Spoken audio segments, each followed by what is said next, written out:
Welcome to Stack 2020. This is Marcus from Microsoft Singapore and have been working closely with Singapore public sector on the digital transformation projects. Without further ado, let's get started. Once again, welcome to Stack 2020. And again, I'm Marcus, I'm the solution architect, and you can find me over LinkedIn. So today I'm going to share with the team on machine learning ops, enterprise-ready DevOps for machine learning. So typically when we look into a machine learning project, people will start to think, for a data scientist, effectively, they are taking the training data, go through a black box, which is the algorithm, and then from there, it will generate the model. And in order for the data scientist to improve the model, this is where they'll get more data, go through the same process, and get a better model, right? But behind the scenes, we all know that building a machine learning model is not simple, right? It's not just going through a black box to generate the algorithm. So let's look into the nitty-gritty on building a model from a data scientist point of view. All right, building a model is just one small little building block over here. When we look into the end-to-end tool chain, we need to consider a lot more steps. For example, data ingestion, data validation, data transformation, building the model, training at scale, etc., including monitoring and how to operationalize the model itself. So once we factor in all these things, right, it actually makes the machine learning projects, right, getting complicated, right? So sharing a real life example, right, the story of an enterprise machine learning. It took me 3 weeks to develop the model, and it has been more than 11 months and is still not deployed. This actually clearly tells us that besides building a model, a successful machine learning project requires a best practice to ensure that they can operationalize the algorithm in an efficient manner. And when we look into a machine learning projects, it's not just about data scientists. Let's take a bird's eye view on what are the different stakeholders involved in a machine learning project. So typically we'll start with a business owner, right? This is where they'll have their goals, they'll have their challenges on what are the things that they want to solve. And this is where they will go through the data acquisition journey. They will go through the exploration, go through a data preparation together with data analysts as well as data engineers. And once they have identified the right component, this is where we will bring in the data scientists into the picture to start to build the model, right, to deploy the model. Of course, with the input from the business owner to make sure that whatever models that we build actually meets the customers or meets the business end goal, right? And it doesn't stop there. When we look into the model deployment, we will need to involve software engineers to look into how can we deploy the algorithm in an efficient manner. For example, do I want to expose as a REST API? Do I want to expose as a SDK, right? How do we look into the high availability requirement? How do we load balance the request when there is a spike in terms of the usage? And after that, right, the software engineer will continue to work with the data scientist on the operationalize of the aspect to it. For example, the data scientist will need to look into the audit portion of the algorithm. We'll need to look into the monitoring of the performance to identify if, let's say, there's any data drift in the algorithm itself. So if you take a one step back, right, this is where all the different stakeholders involved in a end-to-end successful machine learning project, right? So how do we orchestrate all this complexity? This is where MLOps come into picture to orchestrate it. So first thing first, what is MLOps? When we look into MLOps, basically it is a two term, the machine learning plus DevOps that we are familiar with. As a data scientist, we'll start with develop the algorithm, which is where data scientists, running the experiment, doing the data retrieval, doing the modeling. And once we have complete the step, and we will bring in the DevOps practice that we are familiar with into the entire tool chain itself. So in the DevOps environment, this is where we will do the continuous integration, continuous deployment, as well as the continuous feedback from the application itself. So for MLOps, effectively is combining the DevOps practice into a machine learning project itself. And what is the benefit, right? Why are the industry looking at having MLOps in their environment? So in general, it serves three main purposes over here. The first one is the automation as well as observability, right? This is where we can look into creating a different pipeline to do the automation on training the model, improving the model, as well as deploying the model into the application itself. And end-to-end, because we automate the process, we do have the capability to reproduce the exact same algorithm during the audit stage. And for the second main benefits is on the validation.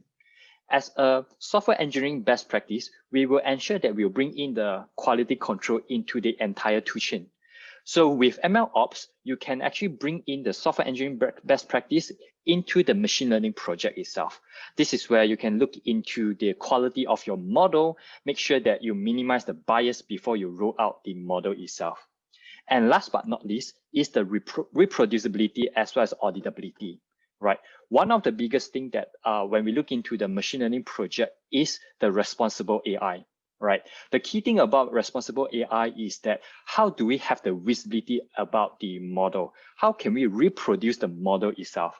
Because we automate end-to-end pipeline, this is where we can reproduce exactly the same model, and we can see the real-time feedback from the model itself.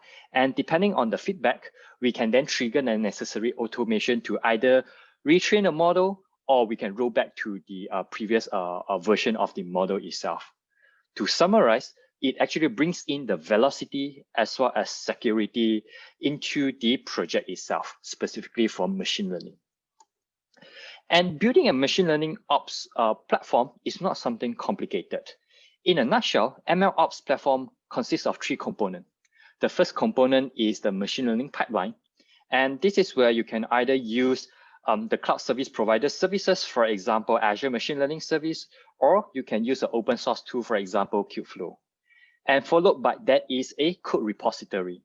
And this is where the data scientist or the software engineer will leverage on the Git repository to check in their code. So of course, some of the public tools, for example, GitHub, GitLab, Bitbucket, whatever that you are comfortable with.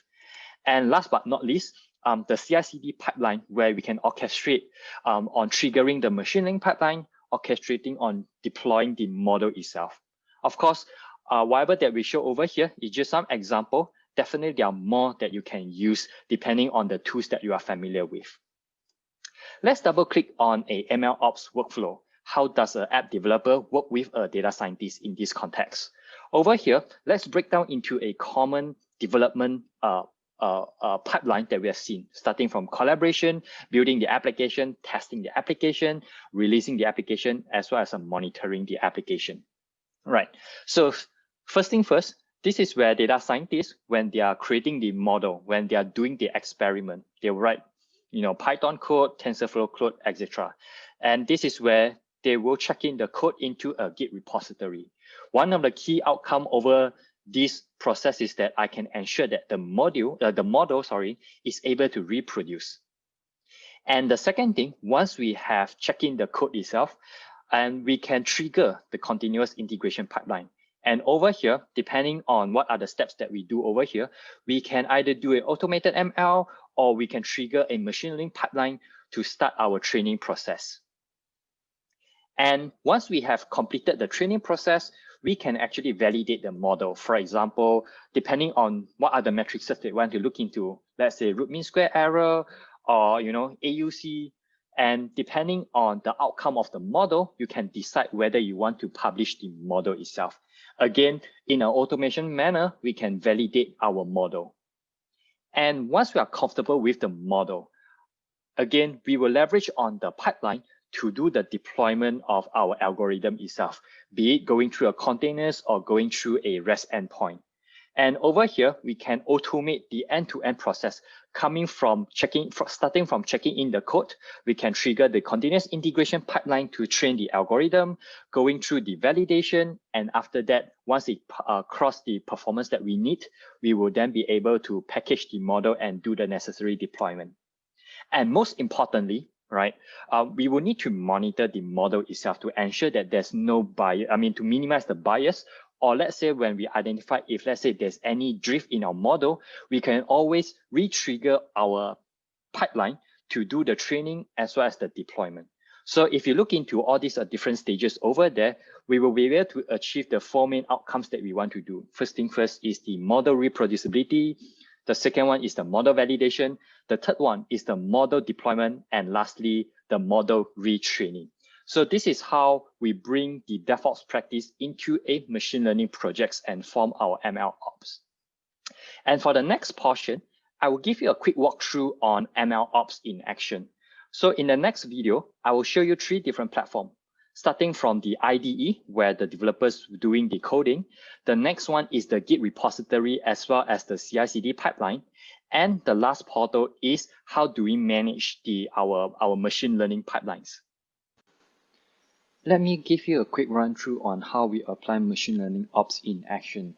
So supposedly I'm working on a project doing a diabetes data over here, and the data is stored in CSV.